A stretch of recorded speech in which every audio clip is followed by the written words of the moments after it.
Sejam bem-vindas.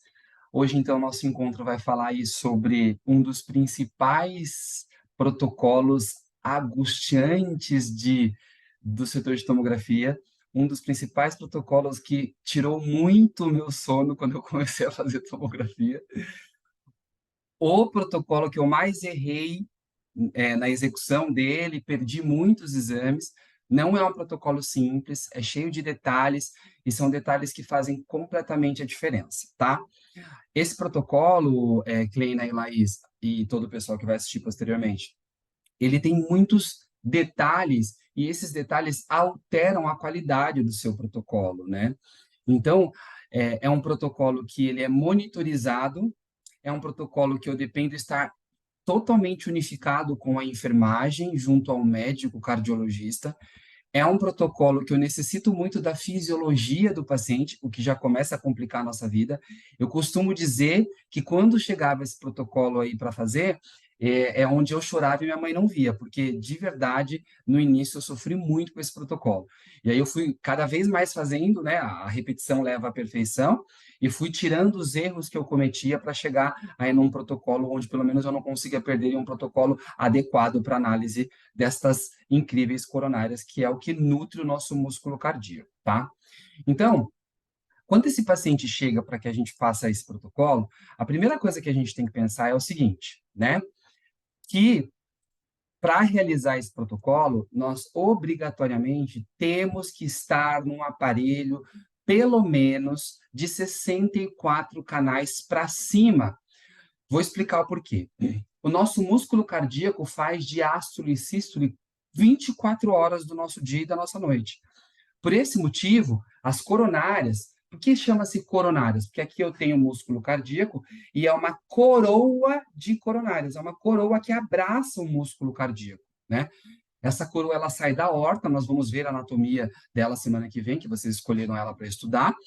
E quando ela abraça o músculo cardíaco, são finos calibres de artérias que são muito pequenos.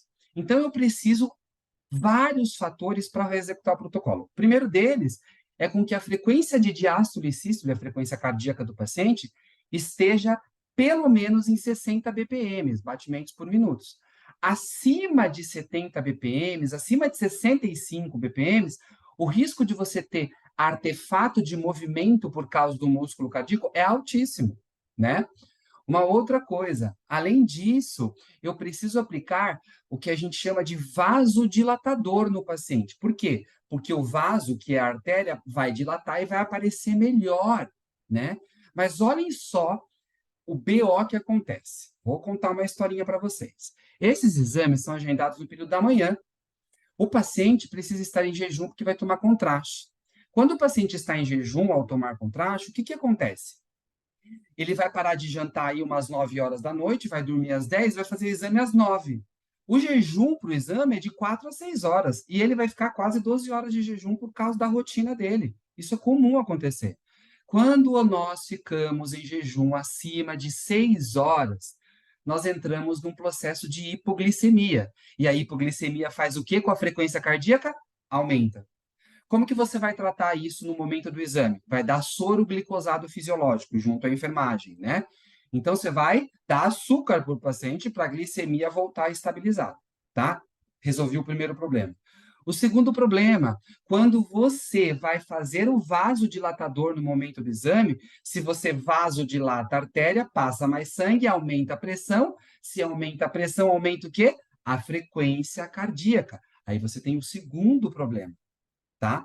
Outra coisa, você não pode liberar o exame se o paciente estiver fora do nível aceitável dos batimentos cardíacos por minuto desse paciente, senão você tem artefato. Então, você tem inúmeras situações que a gente vai tentar resolver aqui, tá? A primeira delas começa no posicionamento. Paciente em decúbito dorsal, com os braços elevados acima do nível da cabeça, e aí tem uma dica de ouro que eu já perdi alguns protocolos por causa de uma besteira. Essa tela aqui é a tela do seu computador no momento do seu protocolo. Aqui nada mais é que um ECG, né? É um eco que está controlando os batimentos cardíacos do minuto. E a enfermagem normalmente posiciona os eletrodos, 4 eletrodos. 2 infraclaviculares, abaixo da clavícula, e 2 infracostais, abaixo das costelas, tá? Só que tem o seguinte, quando a enfermagem coloca isso, olha só o que acontece, que legal. O paciente está com um braço abaixado. E aí ela coloca os eletrodos, e quando colocou os eletrodos, no momento de eu realizar o protocolo, a varredura com ele, o que eu vou pedir para ele? Levantar os braços. Ele vai levantar os braços. Quando ele levantar os braços, o que vai acontecer com os eletrodos? Eles vão sair da posição que ela colocou. E aí, você vai soltar o contraste, cadê? Cadê a frequência? A frequência não está vindo, o ECG não está vindo. Perdeu o exame. Porque se você já injetou o contraste e você perdeu a frequência, o contraste não vai parar no meio do sangue do paciente. Então, a primeira dica, ao posicionar, oriente a enfermagem ou você mesmo de posicionar os eletrodos já com os braços elevados e manter os braços do paciente elevados no momento do exame. Quando você for realizar aí o controle, assim que captar, né, a frequência do paciente, você já vai ter controle aqui se você vai ou não fazer o exame. O que pode acontecer? Ó, aqui, ó, 67, 67, 67, 67, 67, 68, 69, 71 e 70. Não vai fazer o exame, gente. Exame cancelado enquanto o paciente estabilizar. É assim que funciona na coronária, tá? Mas existem algumas medicações, para que a gente não dispense o paciente com tanta frequência, existem algumas medicações que são importantes, né? Normalmente, a grande maioria dos serviços utilizam esses 4 medicamentos. Vamos às funções dele, porque é importante você saber no momento da utilização do protocolo.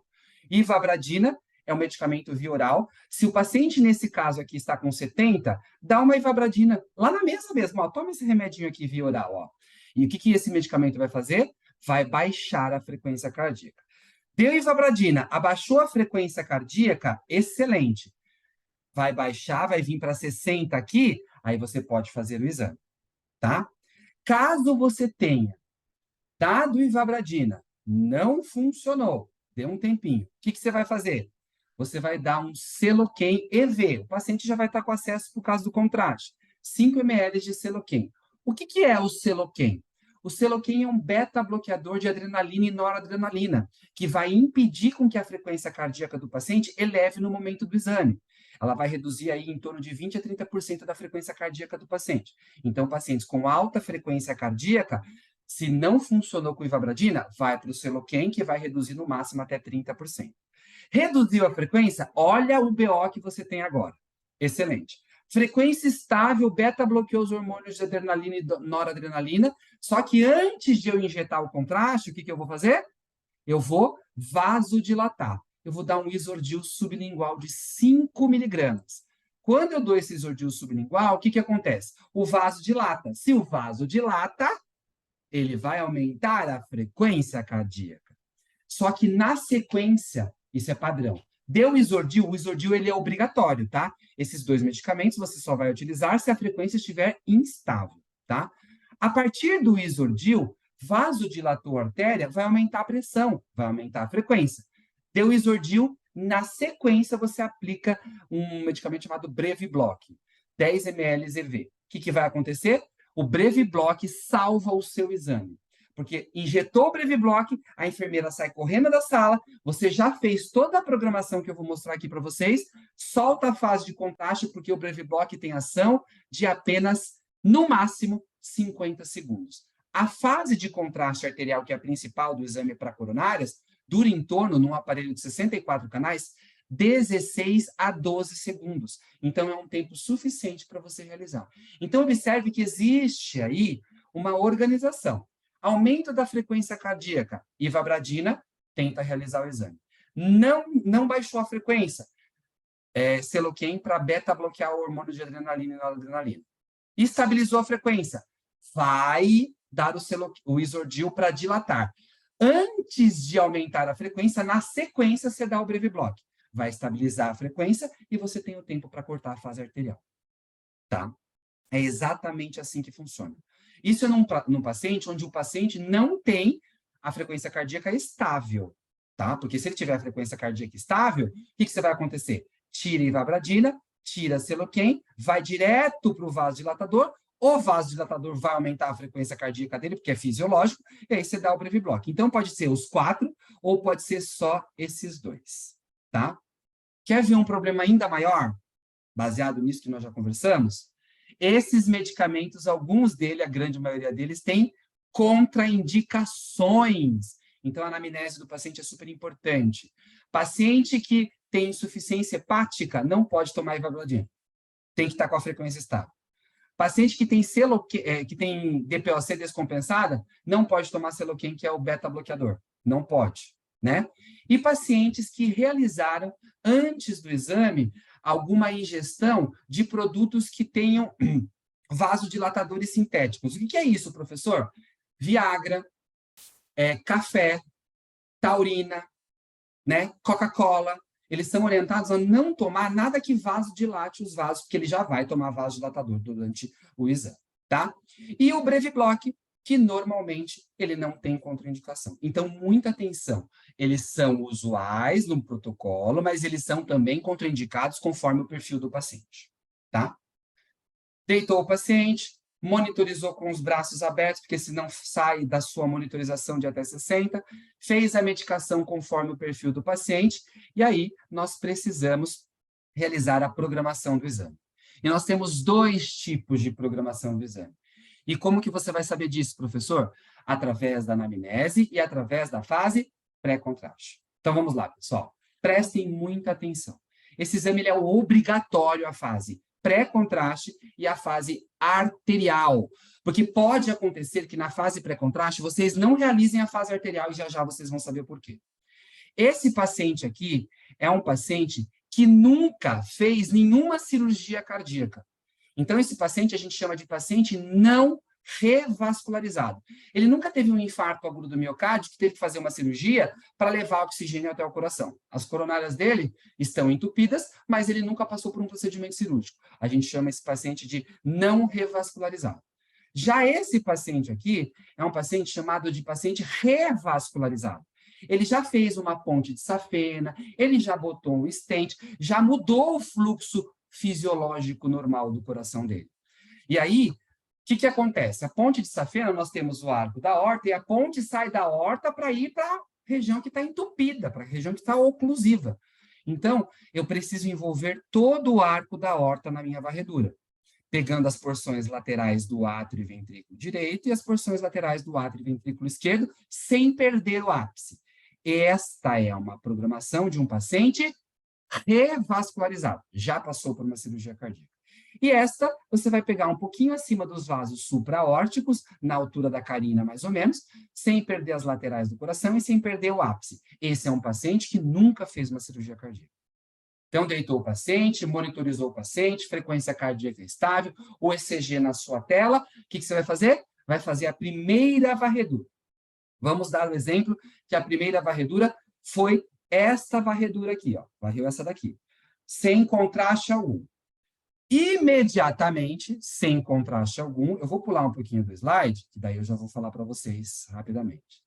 Imediatamente, quando vocês realizarem a fase pré-contraste, antes de dar sequência ao exame, vocês vão fazer o que a gente chama de cálculo do score de cálcio, tá? O que é o score de cálcio? O score de cálcio ele vai mensurar, através de todas as artérias coronárias, o grau de cálcio que tem dentro das coronárias que está entupindo o coração. Essa é uma telinha do score de cálcio. O que você vai fazer? Você vai ver uma imagem branca, e essa imagem branca você vai colocar o ROI na coronária, que tem a calcificação. Vai colocando o ROI na coronária que tem, e ele vai me dar um número. Ó, aqui, ó. Aqui tem um número, ó, tá? Aqui, ó. Artéria circunflexa está obstruída? ROI na artéria circunflexa.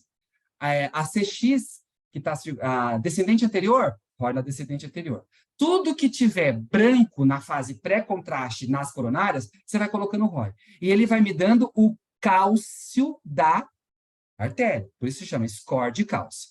Aí, pasmem. Vamos lá, rapidamente, porque o tempo aqui é muito curto. Eu vou nesse site aqui que eu vou mostrar para vocês. Olha que incrível, pessoal. Nesse site aqui, que é um site chamado Messa, tá? E eu vou fazer o quê? Eu vou calcular o score de cálcio desse paciente. Eu vou calcular o score de cálcio. Quando eu for calcular o score de cálcio, eu vou utilizar os números que esse score é que aqui está muito pequenininho. Quando eu mandar para vocês, vocês dão zoom. Ó. Tá vendo o número total do score de cálcio? 48,7 aqui, ó. Então, nessas artérias desses pacientes, tem 48,7 de comprometimento. O que você faz? Você vai até lá, na calculadora, no score de cálcio, deixa eu ver onde está aqui, aqui. Você vai até a calculadora.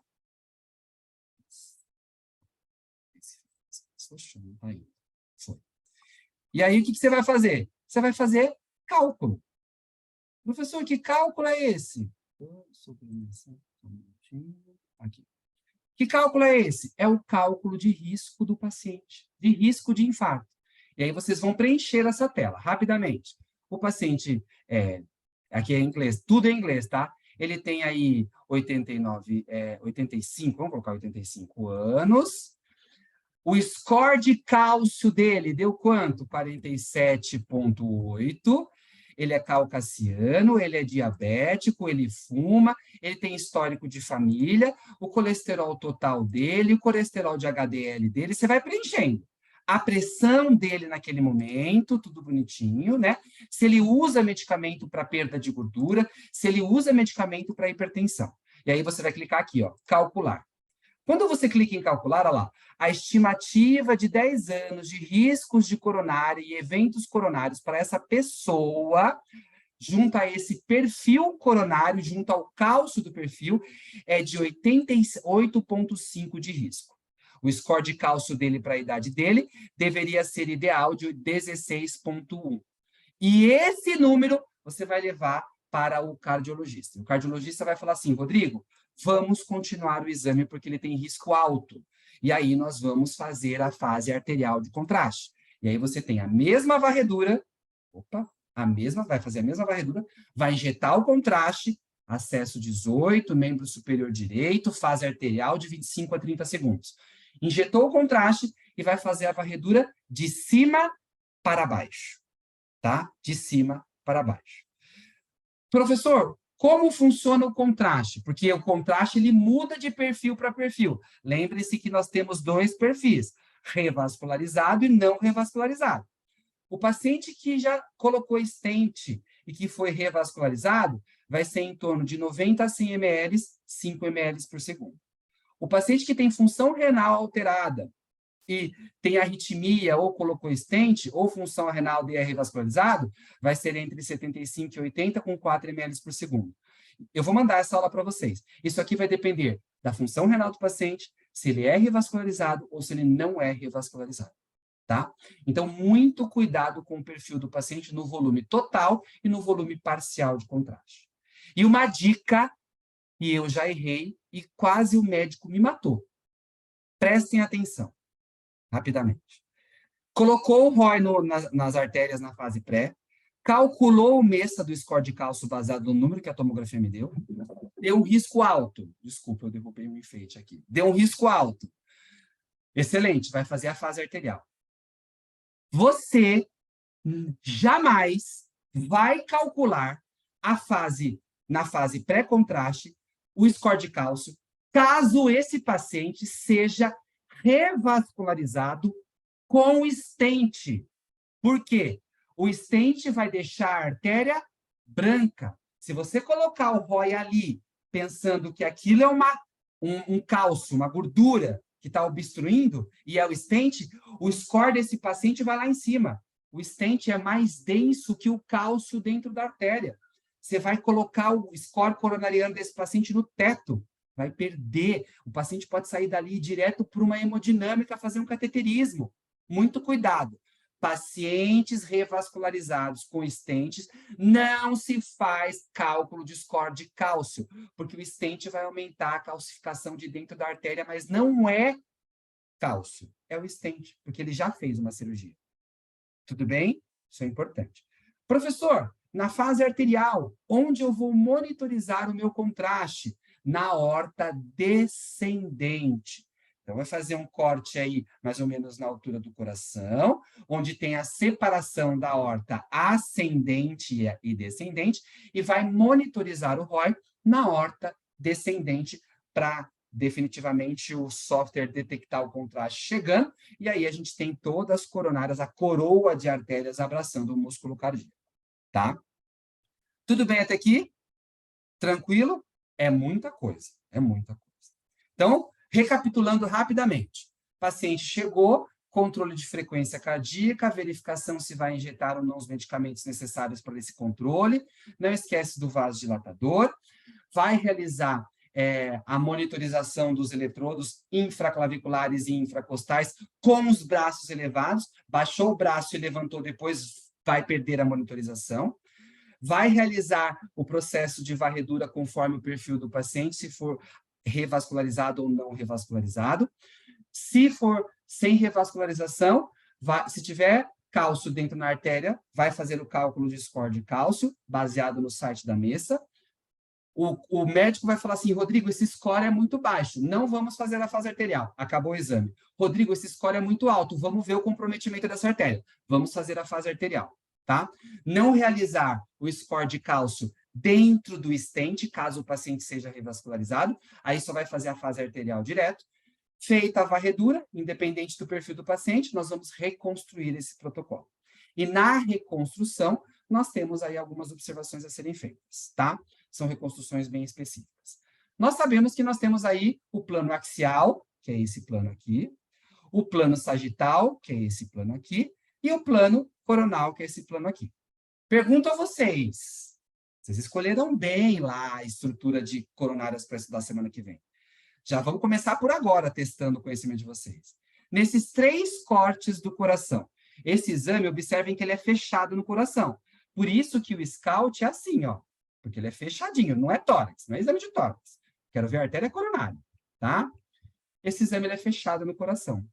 O FOV ele é bem específico. Excelente. Cadê os mínimos vasos? Isso que o exame está com vasodilatador. Cadê os mínimos vasos chamados de artérias coronárias? Cadê a descendente anterior? Cadê o ramo ventricular posterior? Cadê o ramo descendente anterior? Cadê a circunflexa? Cadê o tronco da coronária esquerda? Cadê os ramos marginais? Cadê os ramos diagonais? Tudo isso nós vamos ver semana que vem. Eu estou num corte convencional, axial, sagital e coronal. Aqui, tá vendo esse pontinho onde está a seta do meu mouse? É uma coronária. Aqui, esse pontinho é uma coronária. Esse pontinho aqui, ó, é uma coronária. Esse pontinho aqui é uma coronária. Se você fizer uma reconstrução de axial, sagital e coronário e mandar para o médico, ele vai surtar. Você vai fazer uma reconstrução que vocês já conhecem, chamada de MPR duplo oblíquo. Vai pegar o coração e vai mexer o coração até a coronária ficar inteira na imagem. Já mostrei isso várias vezes para vocês. Você vai fazer isso aqui, ó. Aqui eu vejo a extensão inteira da coronária. Ó, aqui é só o pontinho, é a mesma coronária, tá? Aqui é o tronco da coronária esquerda. Aqui eu vejo só o pontinho, ó o tronco da coronária esquerda aqui aparecendo inteiro, ó. Ó um ramo aqui, outro ramo aqui. Aqui no corte axial normal eu vejo? Não. O que eu estou fazendo? Eu estou obliquando. Observe as linhas. Olha essa linha como está obliquada. Observe aqui que está tudo reto. Ó. Aqui é um plano axial absoluto. E olha aqui, ó, eu estou fazendo definitivamente deixando o oblíquo para que eu veja toda a extensão da artéria. Toda a extensão da artéria. Então, essa reconstrução é inadmissível você não mandar. MPR duplo oblíquo das artérias coronárias. Elas fazem obrigatório, tá? E aí, nós vamos fazer a reconstrução 3D de volume da fase arterial, né? Se você fez a fase pré, não vai reconstruir o volume da fase pré, que senão não aparece as coronárias.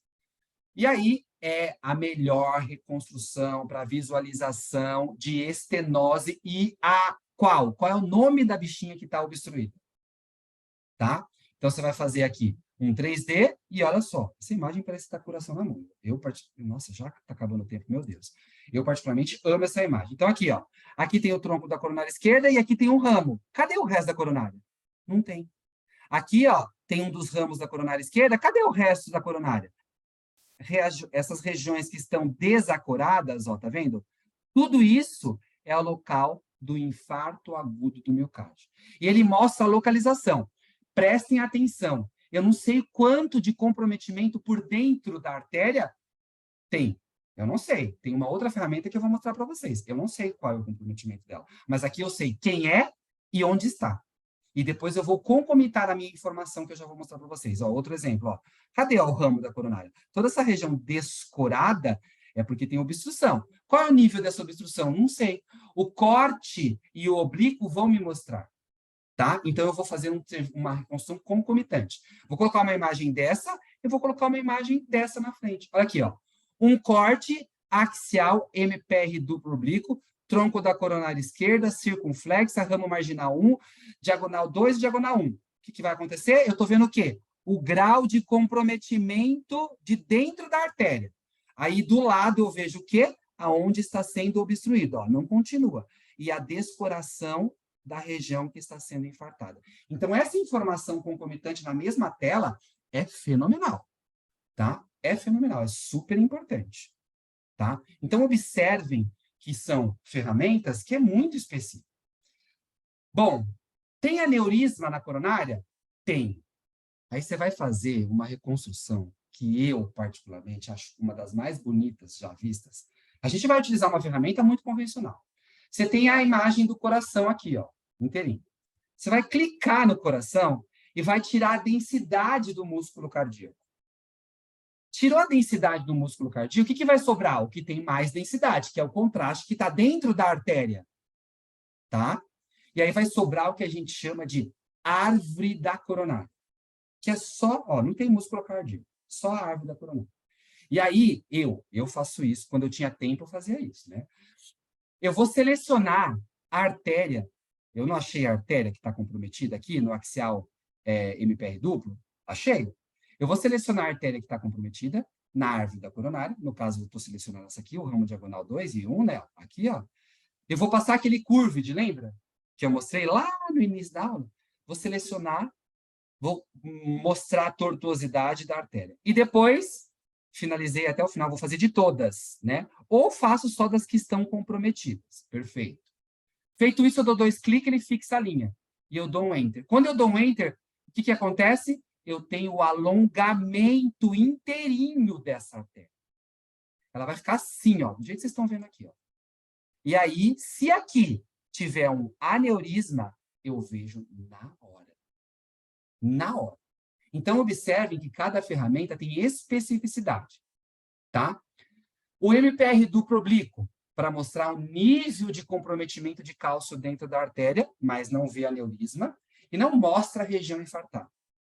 O 3D de VR, de volume, vai mostrar a localização e a área infartada, tá? A árvore coronária, com a junção do curved, simulando aí o alongamento, o esticamento desse vaso. Eu vou mostrar os processos aneurismáticos e se tem ou não estenose. Então, observe que são sequências, que são ferramentas utilizadas num protocolo, num pós-processamento, que são inadmissíveis faltar com isso. Não dá para você deixar de encaminhar reconstruções como essa. É impossível, impossível. Tudo bem, meus queridos? Eu vou até dar um stop aqui, a gente tem 5 minutos, eu preciso responder o desafio da semana, mas se vocês tiverem dúvida, esse é o momento. Cri, cri, cri. Tá tudo certo? Costumo dizer que na sala de aula presencial, costumo dizer, nossa, que legal, tudo que eu falei, ninguém tem dúvida, então tudo será cobrado na prova. Costumo fazer assim. Bom, se tiverem dúvidas, eu me coloco à disposição posteriormente. Agora, ou então, responder junto com vocês o desafio da semana. Vamos lá. Sabemos que nos dias de hoje, protocolos de angiotomo computadorizada de artérias coronárias devem ser feitos em aparelhos acima de 64 canais, devido à grande movimentação cardíaca, gerando artefatos de movimentos para análise das artérias. Aí eu botei um estudinho de caso. Paciente de 42 anos, masculino, fumador e com história familiar de doença coronária precoce. O eletrocardiograma de admissão foi normal. O médico pede internação da paciente para a realização da angiotomo de coronárias, pois ele tem a necessidade de avaliar graus de estenose nas artérias coronárias. Esse é o intuito do exame, né? Sua função após a realização do exame é utilizar a ferramenta e a reconstrução adequada que vai dar ao médico exatamente a informação que ele precisa para fechar o diagnóstico desse paciente. E aí, baseado nas reconstruções, qual das alternativas vocês selecionaram aí para a resposta? Vou aguardar vocês responderem. 1 minuto.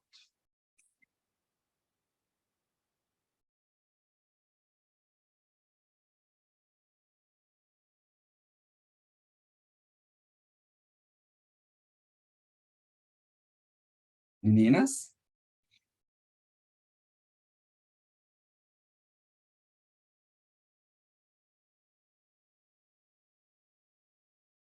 Ninguém?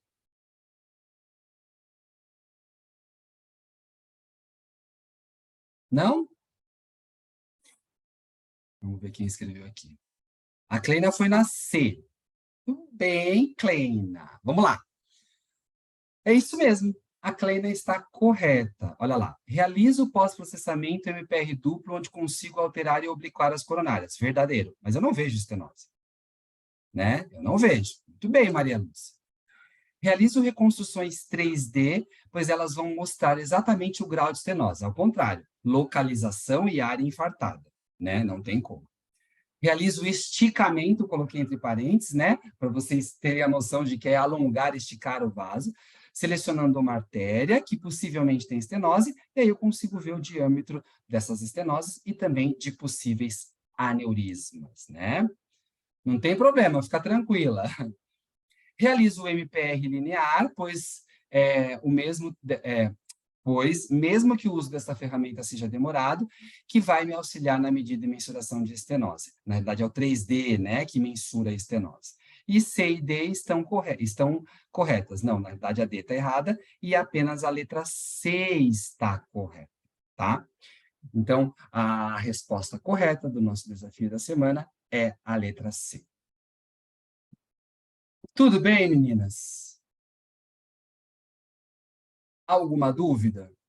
Nosso penúltimo encontro. Pessoal, Laís, Maria e Kleina, vou pedir um favor para vocês. Primeiro eu vou mostrar para vocês por que vocês não podem perder a aula da semana que vem, já que a gente tem 1 minuto e pouco, dá tempo ainda. Olha o que eu vou mostrar para vocês, gente. Vocês não podem deixar de assistir essa aula. Deixa eu compartilhar a minha tela com vocês, que nós vamos ter anatomia se fosse num cadáver mesmo, tá? Então, olha só o que nós teremos na semana que vem. Eu vou dar anatomia por um cadáver 3D, tá? E aí a gente vai dissecando esse cadáver para ir mostrando as regiões principais das coronárias. Então, nós vamos secando. Ó. O que tem na frente do coração? O externo. O que tem na frente do coração? As costelas. Então, a gente vai tirando, vai dissecando, né? Tudo bonitinho. O que recobre o músculo cardíaco? Ah, o pericárdio. Vamos tirar o pericárdio. Opa! Já estou vendo coronária aqui, ó. O que está na frente da coronária? Costela? Vamos tirar a costela, né? E aí aqui nós temos o quê? Uma das coronárias. Ó. Coronária, no caso, a esquerda. Para onde ela vai ir? Ela vai rodear o músculo cardíaco átrio e ventrículo esquerdos ou direito, né? Ah, mas de onde ela emerge? Vamos tirar o coração, que daqui a gente vai saber de onde ela sai. Então, nós vamos ter essa anatomia. E depois, nós vamos para a anatomia, para o atlas de imagem mesmo, só para vocês terem uma ideia de como vai ser essa aula. Agitem o pessoal no grupo para que todos estejam presentes. Tudo bem? Temos menos de 1 minuto. Obrigado pela presença de hoje. Foi só meninas, hein? Parabéns aí as meninas. O Lucas entrou e saiu, mas ele falou que o plantão dele está corrido. Então, nos vemos semana que vem, nosso último encontro. Vai ser um prazer estar com vocês na aula de anatomia de coronárias, complementando essa aula. E a semana que vem eu já mando a correção da prova. Um forte abraço, fiquem com Deus, um excelente final de semana. Eu estou à disposição.